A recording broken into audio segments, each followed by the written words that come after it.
ایک باپ اپنے بیٹے سے محبت کرتا ہے، باپ کبھی نہیں چاہے گا کہ بیٹا کسی طریقے کی تکلیف میں گرفتار ہو۔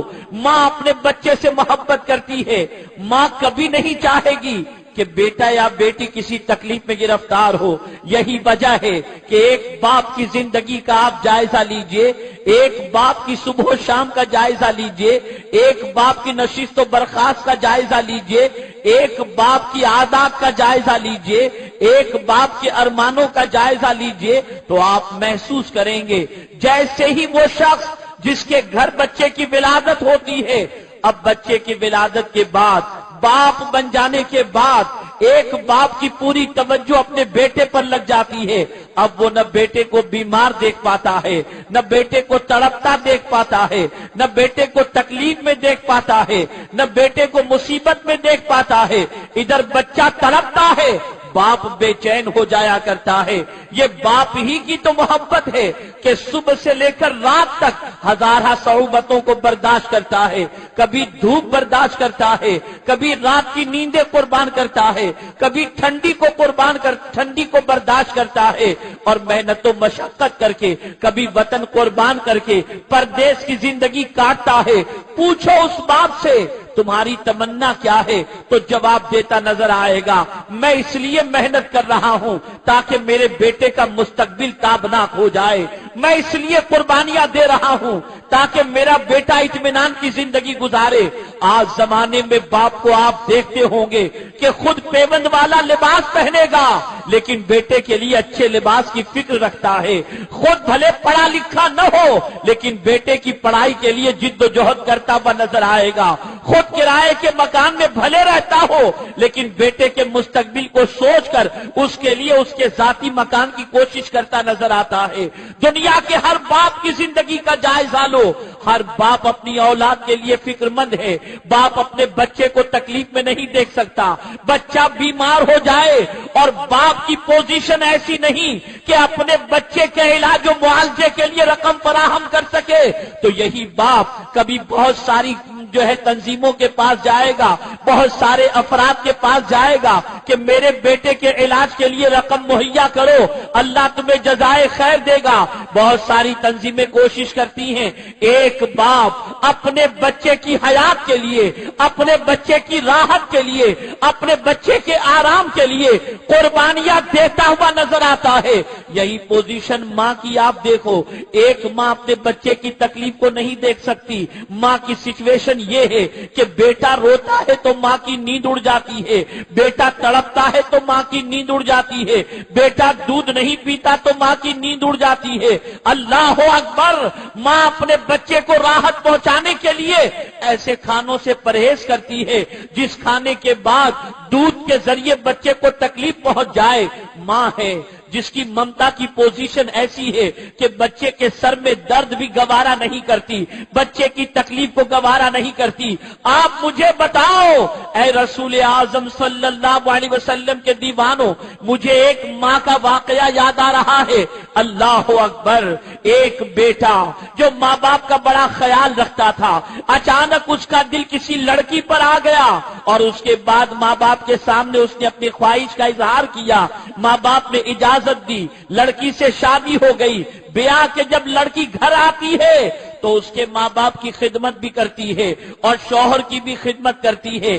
چند دنوں کے گزر جانے کے بعد جب بیوی نے محسوس کیا کہ میرا شوہر میرے غلام کی حیثیت سے بن چکا ہے، جو میں کہتی ہوں وہی کرتا ہے، تو اپنے شوہر سے کہتی ہے میرے سرتاج ذرا مجھے بتاؤ تم مجھے کتنا چاہتے ہو؟ اس شخص نے جواب میں کہا میں تمہیں اپنی جان سے زیادہ چاہتا ہوں، بے پناہ چاہتا ہوں، تم کہو وہ چیز تمہارے لیے کرنے کو تیار ہوں، بڑے سے بڑی قربانی دینے کو تیار ہوں۔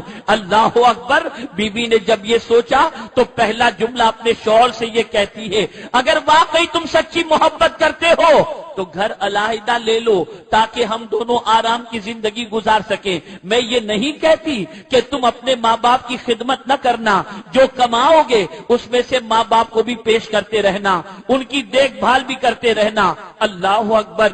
شوہر کے ذہن میں بیوی کی محبت کا غلبہ تھا، اس نے بیوی کی بات مان لی، ماں باپ کے سامنے اپنی آرزو کو پیش کیا اور کرنے کے بعد علیحدگی اختیار کر لی۔ روزانہ صبح ماں سے ملنے آتا، باپ سے ملنے آتا، دن گزرتے گئے، بچے بڑے ہونے شروع ہو گئے تو اب کیفیت یہ ہے کہ کبھی ہفتے میں آ جاتا، کبھی کچھ دنوں کے بعد آ جاتا، یہی حال بڑھتا رہا، ڈسٹینس بڑھتا رہا، ماں باپ اپنی زندگی گزار رہے ہیں، بیٹا اپنی بیوی کے ساتھ اپنی زندگی کاٹ رہا ہے۔ ایک دن ایسا ہوا کہ باہر کی نوکری اسے مل گئی اور پردیس میں ملازمت کے لیے اس کو آفر آئی، وہ اپنے بیوی بچوں کو لے کر کے پردیس چلا گیا، یہاں تک کہ سعودی میں اسے جاب ملا، اور سعودی کی سرزمین پر جب اس نے قدم رکھا، اب کیفیت یہ ہے کہ کبھی فون پر، کبھی خطوط کے ذریعے ماں باپ کے حالات کو جاننے کی کوشش کی، اور کبھی پوزیشن ایسی ہوئی کہ یوں ہی چھوڑ دیا، اطلاع آئی تو کیا اور نہ آئی تو کیا، کبھی رقم بھیج دیتا، کبھی لاپرواہی کا شکار ہوتا۔ اب مہینوں گزرتے گئے، سال گزرتے گئے، یہاں تک کہ اب خبر کے سلسلے میں، اطلاعات کے سلسلے میں ماں باپ کے حوالے سے بے خبری کی زندگی ہونے لگی۔ کچھ عرصے کے بعد باپ کا انتقال ہو جاتا ہے اور ماں کی زندگی تنہائی میں کٹتی نظر آتی ہے۔ اللہ اکبر، دیکھتے دیکھتے 14 سال کا طویل عرصہ گزر گیا۔ 14 سال کے بعد سعودی میں رہنے کی وجہ سے اس کے دل میں خیال پیدا ہوا کہ میں نے ابھی تک حج نہیں کیا ہے، چل کر کے حج کر لوں۔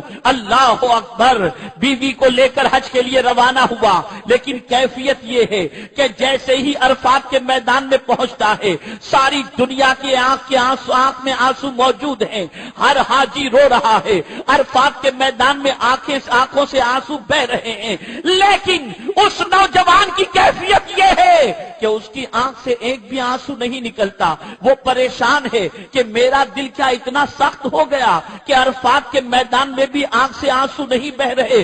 اس محفل کے اندر، اس جگہ کے اوپر ایک اللہ کے برگزیدہ بندے موجود تھے۔ وہ شخص گیا اور جانے کے بعد عرفات کے میدان میں اس بزرگ سے کہتا ہے، حضور میں جاننا چاہتا ہوں کہ سب رو رہے ہیں، سب کی آنکھوں میں آنسو ہیں، احساس ندامت ہے، لیکن پتہ نہیں میری آنکھوں میں عرفات کے میدان میں بھی آنسو کیوں نہیں آ رہے۔